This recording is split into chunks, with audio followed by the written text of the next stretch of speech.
Hello friends, welcome to my channel. আজকে আমি নিরামিষ চচ্চড়ি বা পাঁচমিশালি সবজি রেসিপি নিয়ে এসেছি।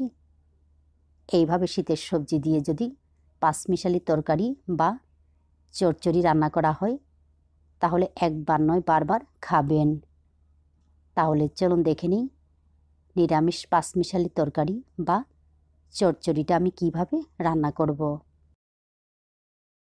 প্রথমে আমি বেগুনগুলিকে ভেজে নেব। তার জন্য কড়াই গরম করে নিয়ে এর মধ্যে দিয়ে দিলাম সর্ষের তেল।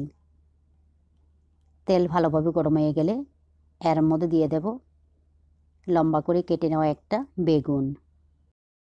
বেগুনগুলিকে আমি আলাদা করে ভেজে নিরামিষ চচ্চড়ি বা পাঁচমিশালি তরকারিটা রান্না করব। তো আপনারা চাইলে সবজির সঙ্গে একই সঙ্গে দিয়েও কিন্তু রান্না করে নিতে পারেন। এরপর এর মধ্যে হলুদ আর লবণ দিয়ে বেগুনগুলিকে ভালোভাবে ভেজে নেওয়ার পর এখন আমি এইগুলিকে নামিয়ে নেব। বেগুন ভেজে নিতে সময় লাগে না, কম সময়ে হয়ে যায়।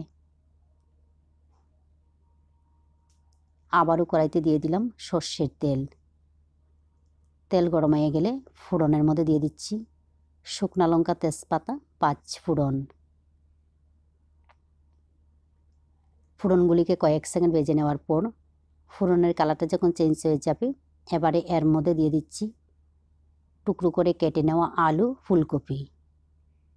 এখন এইগুলিকে ভেজে নিতে হবে। তারপর নরম সবজিগুলি এর মধ্যে ব্যবহার করব।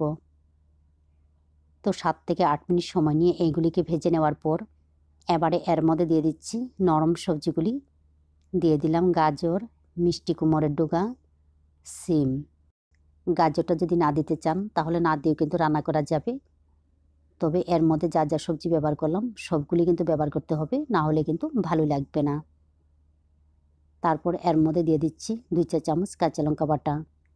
ঝালের পরিমাণটা কম তাই আমি একটু বেশি ব্যবহার করলাম, ঝাল বুঝে লঙ্কাটা ব্যবহার করবেন। দিয়ে দিলাম হলুদের গুঁড়া। দিয়ে দেবো 1/2 চা চামচের থেকেও কম জিরার গুঁড়া। এই রান্নার মধ্যে জিরার গুঁড়ার পরিমাণটা কিন্তু কম দিতে হবে। দিয়ে দেব 2 চিমটির মতো লাল মরিচের গুঁড়া। লাল মরিচের গুঁড়াটা যদি পছন্দ না করেন তাহলে বাদ দিতে পারেন। তারপর এর মধ্যে দিয়ে দিচ্ছি পরিমাণ মতো লবণ। তবে এর মধ্যে আদা বাটা ব্যবহার করতে হবে না, আদা বাটা না দিয়ে কিন্তু রান্না করতে হবে। তো ভিডিওটা দেখতে থাকো, না হলে কিন্তু বুঝতে পারবেন না এর মধ্যে আমি আর কি ব্যবহার করব। সবগুলি উপকরণ মিশিয়ে নেওয়ার পর কম আঁচে ঢাকনা দিয়ে কষিয়ে নেব। প্রায় 25 মিনিটের মতো কম আঁচে ঢাকনা দিয়ে রান্না করে নেওয়ার পর দেখুন মশলার সঙ্গে সবজিগুলিও কিন্তু খুব সুন্দর কষানো হয়ে গেছে। আর সবজিগুলি প্রায় 80 থেকে 90% সিদ্ধ হয়ে গেছে। সবজিগুলি যখন 80 থেকে 90% সিদ্ধ হয়ে যাবে এবারে এর মধ্যে দিয়ে দেব সর্ষে পোস্ত বাটা। এইখানে আমি 1 চামচ সর্ষে, 1 চামচ পোস্ত জল দিয়ে পেস্ট করে নিয়েছি। বাটিটা দিয়ে দেব 3 থেকে 4 চামচের মতো জল। একই সঙ্গে দিয়ে দেব 1 চা চামচ চিনি।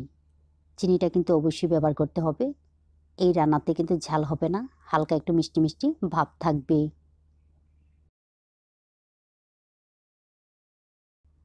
এইগুলিকে আবারও ভালোভাবে মিশিয়ে নেওয়ার পর কম আঁচে ঢাকনা দিয়ে রান্না করব। প্রায় 10 থেকে 12 মিনিট পর ফিরে আসলাম। দেখে নিতে হবে সিদ্ধ হয়েছে কিনা। তো সবজিগুলি ভালোভাবে সিদ্ধ হয়ে গেছে। এবারে এর মধ্যে দিয়ে দেব আগে থেকে ভেজে নেওয়া বেগুন। একই সঙ্গে দিয়ে দেব বেশ কিছুটা ধনিয়া পাতা কুচি। এখন এইগুলিকে মিশিয়ে নিয়ে আবারও 1 থেকে 1.5 মিনিট একদম কম আঁচে রান্না করব। একদম কম আঁচে রান্না করলে বেগুন আর ধনিয়া পাতার ফ্লেভারটা ভালোভাবে মিশে যাবে। প্রায় 1 থেকে 1.5 মিনিট পর ফিরে আসলাম। তো আমার রান্না সম্পূর্ণ রেডি। লবণ আর চিনিটা একটু চেক করে নেবেন, যদি লাগে তাহলে এই সময়ের মধ্যে দিয়ে মিশিয়ে নিতে পারেন। তো এইভাবে নিরামিষ চচ্চড়ি বা পাঁচমিশালি সবজি রান্না করে গরম গরম ভাতের সঙ্গে খেয়ে দেখবেন ভালো লাগে। ভালো লাগলে অবশ্যই লাইক, শেয়ার এবং সাবস্ক্রাইব করবেন। আপনারা ভালো থাকবেন, সুস্থ থাকবেন আর আমার নিত্য নতুন ভিডিও দেখবেন।